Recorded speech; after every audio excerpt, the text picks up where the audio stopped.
একজন ব্যক্তি তার পোষা কুকুরকে ব্যবহার করে রাস্তায় আবর্জনা ফেলছিলেন দিনের পর দিন। সম্প্রতি এমনই একটি ব্যতিক্রমী ও আলোচিত ঘটনার অভিযোগ উঠেছে ইতালিতে। ঘটনাটি ঘটেছে ইতালির সিসিলি অঞ্চলের কাতানিয়া শহরে। সেখানে পরপর 2 দিনের সিসিটিভি ফুটেজে দেখা যায় একটি ছোট কুকুর মুখে ভর্তি আবর্জনার ব্যাগ নিয়ে রাস্তায় আসে এবং নির্দিষ্ট জায়গায় তা ফেলে রেখে চলে যায়।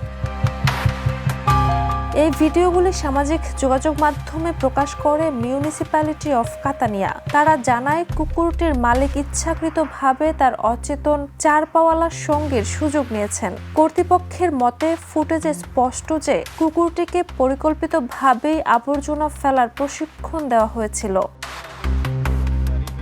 Jhuma Mridha, the news.